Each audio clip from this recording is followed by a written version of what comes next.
Welcome to the Mindful ADHDiva, the podcast for high-achieving women on a journey of personal growth and mindfulness, seeking to master ADHD in the real world. I'm your host, Coach Lauren, and each week we explore the tools and strategies that empower you to conquer ADHD challenges to live a happy and holistic lifestyle. Because remember, there are no drastic changes without drastically changing. So let's get ready to transform your life. We are back this week with episode 3 of the Mindful ADHDiva.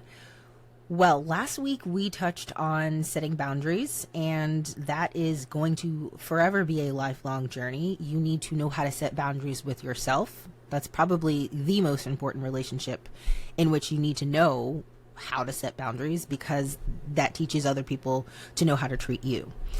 But this week, we're going to talk about letting go. Now, before I delve into today's content, I want to let my listeners know, because I know that this podcast has listeners from my previous podcast, which I've now rebranded to the Mindful ADHDiva.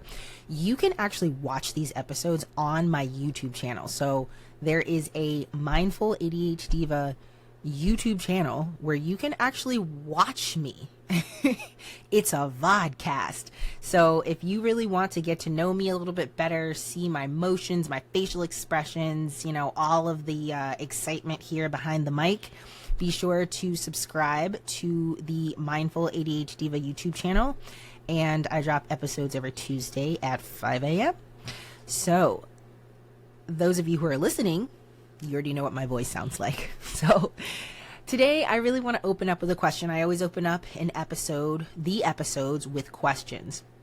I also want to let you all know, if you are a reader and you want to listen to the episode or watch it and read, these episodes connect to blog posts. So there is a blog post from months ago called Letting Go. So most of the podcast titles are the blog post titles. So I try to keep them short and sweet with 2 words if possible. Some of them might be a little bit longer, but I just wanted to be straight to the point so you know, this is really what I need right now. This is really what I want to listen to. So let's kick off the question of letting go. So do you ever find yourself clinging to the past or resisting change, even when you know it's necessary for personal growth and happiness? So let that question sink in. I always want this to be a critical processing experience, because this podcast is built for transformation and I want to impact many women. So my goal for the first year in this business is to impact 500 women. Now, whether that's with the podcast, the vodcast, my free masterclasses, or actual coaching clients, I am very passionate about the impact that I can have on really getting you, the listener, the viewer, the client, the person that I choose to impact. How can you see your world differently? And not only just that, let's take it a step further. How can you, enact change, if you will? How can you notice that you are having this aha moment and not feel stuck and confused to say, I can't move forward? So have you ever had that feeling where you're just clinging on to the past? So I want to touch on a few things that might be stopping you from moving forward. Now, one of them is emotional attachments. So this could be anything. This could be you not wanting to leave a certain place because it has a positive attachment, or maybe it has a negative attachment. Whatever that might be for you, it is some sort of emotional attachment there. Or another thing that's resisting you from, or stopping you from making that change, could be the fear of the unknown. So I'm taking this business class called Social Capital Builders. Shout out to Ed De Jesus, my teacher. He said yesterday in last night's class, he said, the brain is built to protect us. So we are not going to step outside of our comfort zone because it's not safe. Now, obviously it's safe, but our brain is telling us, well, we don't know this. It's unfamiliar. It's uncharted territory. I don't really know what's on the other side. So why would I try that? Well, that actually stifles growth. So if you let fear drive you, that's literally what's happening. You need to take fear by the wheel and say, okay, I'm going to give this a try. Whatever that fear level might be. I mean, it might be something new, like I'm going to change my style, or you know what, I'm going to move across the country, or you know what, I'm really going to cut off people who are just not for me right now in this season of my life. Whatever it is, those are things that stop you from letting go to allow another opportunity to come into your space. You could also be really holding on to not letting go because of nostalgia. Maybe something gives you that positive dopamine hit of like, well, you know, if I do let go of this, and that's not going to happen. Well, sometimes there's seasons and reasons for things, and that's okay, but you shouldn't allow that to have you cling on to something that could be stifling your growth towards something greater than what you think is possible. Comfort zones is another one, okay? One of the biggest things I've learned in the last, year and a half that I've been on this entrepreneurial journey is I've gotten comfortable with being uncomfortable. Now, that sounds kind of crazy, right? I mean, I came from schedules, consistency, W-2 employee of being a teacher. I mean, I knew down to the minute what I was doing. All right, kids come in 2 minutes. The bell's about to ring in 5 minutes. All right, lunch is in 30 minutes. All right, we have this period in an hour. I mean, I knew what my day looked like. It was very structured. And if there was any sort of chaos, I knew how long the chaos would happen or when the next thing would come to play. And then of course, when you're a W-2 employee, everything is consistent. You're on a fixed income, Fridays and every other Friday or the 15th and the 30th, I'm going to get paid. So I lived in comfort zones for a long, long time, and most of us do. But when you step outside of that comfort zone, that's when it's the fear of the unknown. That's when it's that emotional attachment, or that's when it's that nostalgia of like, oh man, I remember when life was easier, or whatever it is, But that's not going to push you to be the best version of yourself and get that true transformation. And it's not going to allow you to let go of things. Another thing to consider is guilt and obligation. Now, I am, we all have this, but I am further down the line of the season of guilt and obligation. I used to do things out of guilt all the time. And that's just how I was groomed to be. You do the littlest, stupidest things without thinking about it, and you do it because someone else is telling you to do it, and you don't want to do it, but you're doing it out of guilt and obligation. And then if you're taught that at a young age, when you grow up and live in society and interact with people, you will continue to repeat that behavior. And that's not healthy for anybody. You should never do something out of guilt or obligation ever. I mean, hands down, point blank, period. But we want to please people. We want to do the right thing, if you will, which I had quotes for that for those of you who are listening. That's not necessarily the right thing. Sometimes you need to let go of unhealthy relationships or situations or environments. And you don't need to pollute your mind and your body because you're doing this at the expense of someone else because you feel guilty.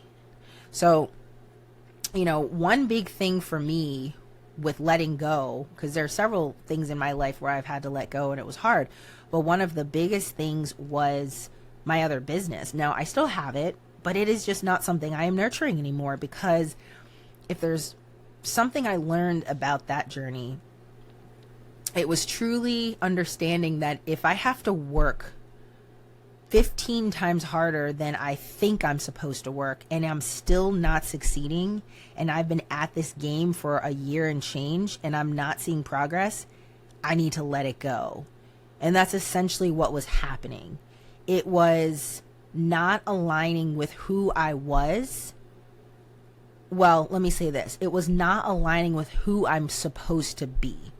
So the me that was running that business was the me that had this brand, if you will, for over a decade. I became something that I didn't realize I was creating, and I was doing it for other people. Now, my why behind it is still my why for this business. The impact that it makes in the transformation that it brings for my clients and families. Now, that's always my why. I'm a heart-centered leader. Impact is crucial for me. But the actual delivery of the product was not what I wanted to do. And I think that when I was pushing it and trying to make more of it, make it more than what it was, that's when the guilt came in and the obligation and the, all right, well, I guess I'll just do it for 3 months. Like, I don't want to live my life like that, because I don't want it to be I'm doing something for someone else and I'm not happy. I want to be happy doing something that makes me happy and that brings me joy, that can also make it a greater impact. So I had to let go. And when I let go, all this creativity came to mind, and this business, Resilience Unlimited, my ADHD life coaching business for high achieving women, came to be. And how it came to be was because I was able to look inward, and I was able to say, you know what? I have these struggles. I have not addressed my own shit. Perhaps this is really where I need to look. Now, this is another thing, and this will be another episode at another time, but like, we have the resources to become the best version of ourselves. We are just not allowing ourselves to access them. When you can really see the greater picture and have your faith and, your higher power, whatever you believe in, you don't have to worry about anything, because what's for you is for you, and there's no competition. It's you versus you. So when you let go of things, it can only give you more space for something else. So there are many examples of this in my life. And I think, the letting go of the other business is the biggest one that I can really process right now, because it was hard to do that. It really felt like I'm giving up something. I'm giving up, quote, my dream. But I really wasn't. I'm actually putting that on hold. I'm not doing it, because I do still work with clients, but it's just not in the forefront of what I want to do and who I want to become, and really more importantly, what I want my legacy to be. So I really want to invite you all to think about what's holding you back from letting go. Now, this could be a very complex, loaded question. I mean, it could be your inner critic is just too strong, and you can't think of any reasons to feel grateful, and you're in like the lowest point of your life. Well, this morning I was listening to Maya Angelou talking on a motivational tape. Well, it's not a tape. Nobody has tapes anymore. A motivational clip on my phone. And she was talking about the whole concept of the storm, but always finding the rainbow in it. And it just made a lot of sense, because you can live in this storm. You can live in a place where maybe you're feeling like you're at rock bottom. You don't have any way out, or, why me, take the victim approach. But if you can truly find the rainbow in all of that, you're going to be okay, because you're able to let go of certain things and make room for the things that are for you and things that matter. So some practical tips I want you to apply, and I really want you to think about. The first one is mindfulness. Okay. Meditation and mindfulness are huge. If you can allow your hyperactive, very busy ADHD brain to quiet, even if it's for like 5 minutes a day, you're going to see the impact over time. You're going to realize this is something that I can't not do, because I am actually in a happy place of feeling in control, of listening to my body, of understanding what I need in this moment or this season or this time. And I say that from personal experience. When you can really ground yourself with deep breathing and really connect to your mind, body, and spirit, you are able to answer a lot of questions that you are looking for external answers. You are asking the question and hoping someone else can give you that answer. And believe me, I've been there. I've been there where I've said, why can't this person just tell me what I'm supposed to do? Why can't this just, give me, a sign to say you're on the right path and keep going, all those questions. But that's like such a victim approach. Why are you not giving me the answers? Well, hello, duh, because I have the answers within me, but I wasn't allowing myself to get quiet to understand that the answers are within. So I highly recommend practicing mindfulness. The second tip is self-compassion. You have to be kind and gentle to yourself. I am a victim of this as well. We all have that inner critic. My last masterclass, I told the ladies there that my inner critic, or name that bitch, her name is Agnes. And I think that's the ugliest name ever. And I have I should do an episode on naming your inner critic. But really, you have to personify this inner critic. You need to figure out who she is, where she came from, what's her personality, what is she stopping you from doing, and what do you want to tell this inner critic so you can basically tell her to shut the fuck up so you can continue to do what you want to do, because the inner critic is not being compassionate to you and your needs and what you are experiencing.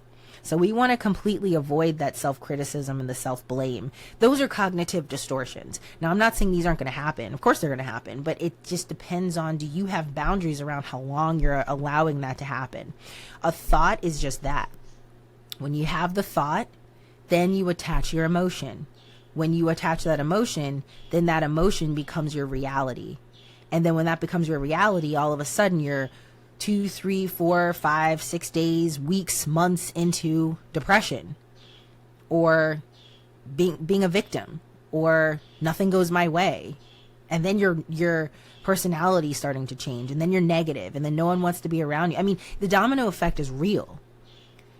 And what you have to do is catch that. So if you can understand that this is just a thought, name the emotion, and then stop there, check in with yourself, ask yourself questions. Is this triggering? Why is this triggering? What can I do? Is this really the reality? Is this logical? All these things that gets you to stop that. And these are things I talked about in my October masterclass, the conquering your inner critic. I mean, it's a process. Another thing too is to seek professional help. So I am definitely an advocate of coaching and therapy. And if you need a psychiatrist for the medication, there's no shame in that. We've got to water that plant, right? Like, you hopefully shower every day, bathe every day. Well, why wouldn't you tend to your mind every day? You might work out every day or 5 days a week. Why wouldn't you do the same for your mind? I mean, they all work together. So it's important for you to really find the resources that you need. If you're listening to this podcast, well, then I'm a coach. So if you want to work with me, then look at the show notes and book a discovery call. I'd love to chat with you. I'd love to learn more about you and your needs. Another thing is letting go of rituals. So what does this mean? So when you create personal rituals or ceremonies to symbolize your commitment to letting go. So maybe you can write a letter. I know that kind of seals the deal. Maybe there's a person in your life that you just need to let them know, I can't do this anymore, and you don't really want to talk to them. Maybe you don't really want to have a final closure meeting. You just want to write a note, or sometimes people might burn things, if that's like a time in your life and you're like, I don't want to see this anymore. I know for me, I try to quarterly clean out my closet, and I did it this summer, and it was ridiculous. This summer was actually the probably the first time in a long time where I actually got rid of a lot of shit. And for whatever reason, I was looking at stuff. I was like, why do I still have this? Like, why do I still have this from 10 years ago? I don't wear this. And it was for some dumb reason. Like, oh, I remember I wore this at this party. Okay. And, and I keep telling myself, if I don't use this on a daily basis or every other day, if I don't see it on a daily basis or every other day, then I don't need it. I mean, if it's buried at the bottom of my drawer, dresser, or bathroom, or whatever, cabinet, I'm pretty sure it's not needed because I forgot it was there. So I think throwing away, burning things, writing letters, whatever it is, you want to have that kind of, maybe you're a finalized person where that's going to be your, I'm all done. So that's something that could work. And then the last one I want to talk about is shifting your focus. So I touched on this a little bit when I talked about the self-compassion with the inner critic. So when we can redirect our attention and energy towards something positive, so where our energy is going, that's where everything is going to flow. So if you are thinking negative thoughts all the time, you're going to be watering that plant in your mind, and you're going to get that in abundance. If you are thinking nothing but positive thoughts and you walk down the street and people are smiling at you and saying, hey, how's it going? And you're looking and beaming, you're going to get more of that, because that's the energy and the vibration you're giving off. So when you can shift your focus and redirect, and that takes a lot of work. Like, you have to get out of your feelings and your cognitive distortions to be able to think positively. Because you might be taking a self-blame victim approach of like, yeah, well, she said this, and did you see her face? And it's just like, we need to not mind read. How about we actually ask for what we're looking for? I actually got into a little quick tiff with my husband this morning. I was doing something that I guess annoyed him, and he made some rude ass comment to me and called me something that he's not a fan of these types of people. And so instead of me flipping out and getting mad at him and then, volleying a rude comment back to him, I basically held him accountable, and I said, do you need something? And he was like, it's just annoying when you do blah, blah, blah. And I said, okay, so then you could ask me to stop. He's like, I did. I said, no, actually you didn't. What you did was you said X, and then I said Y, and then you continue to say X. I said, you did not say, hey, Lauren, you know what? When you do that, it's really annoying. Can you just please stop? And I said, if you said that, I probably would have stopped, because that was a clear, you got my attention, you asked for what you needed, not let me insult you and then I'm supposed to read between the lines to think that, oh, he's annoyed, so let me stop doing that. I'm not going to read his mind. He needs to be held accountable, and he needs to state what it is he wants. And that's how you can shift your focus. After that, I'm sure he was like in his feelings because he got quiet, and he just said, okay. And I said, don't just tell me okay and brush it off. I said, did you understand what I said? And he was like, yes, I just don't have anything to say. And I get it. He was probably irritated that I threw it back at him and made him use his words, as I say to my 5-year-old. There are a lot of adults who don't use their words, and we're supposed to mind read. Don't do it. Just shift your focus. So that is all that I have for you today. But before we leave, I want to tell you about my December free masterclass. All right, so I've been talking about this every single podcast episode, and I really hope that you are getting excited about this. So this is the ultimate virtual event to discover, embrace, and nurture your values. This is a 90-minute virtual event to help women with ADHD who desire to uncover their authenticity so they can have greater empowerment without lack of fulfillment and emotional stress. Now, if that hits all these buttons for you, I want you to sign up, okay? I want you to go to the show notes. I want you to click that link where it says free masterclass, sign up here. Now, I will tell you, because I want high energy, high vibe, I want engaged people. I don't want you coming to this masterclass with your screen off in the car and picking your nose and yelling at your kid and maybe taking away some nuggets. That's not the energy I want. I want women who are there and who are ready to learn, listen, and transform. If that's you, then you sign up. It's going to direct you to my Calendly for a pre-qualifier call. Now, this is for 2 reasons. I want to know who's in the room. I'm not trying to just talk to somebody whom I don't know. I want to know you. I want to understand what is your desired outcome. What are you looking to gain from this masterclass? Because I'll tell you straight up, I do cater based on the pre-qualifier calls what I need to touch on in these masterclasses. I'm all about individualizing. That's what I did as a special educator. That's what I do in my other business, working with students and clients, client students. So I want to do that for you.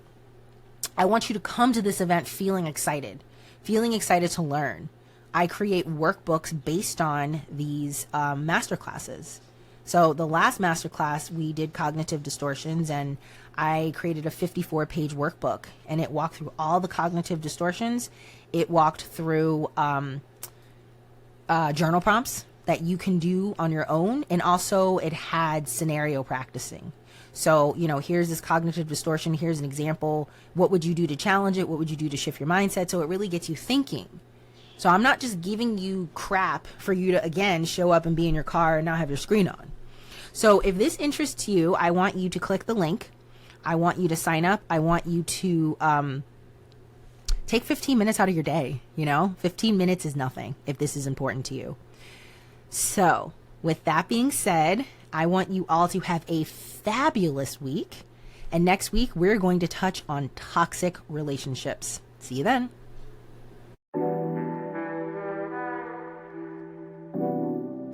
Thank you for joining us on this transformative journey today. I'm Coach Lauren, and you have been listening to the Mindful ADHDiva.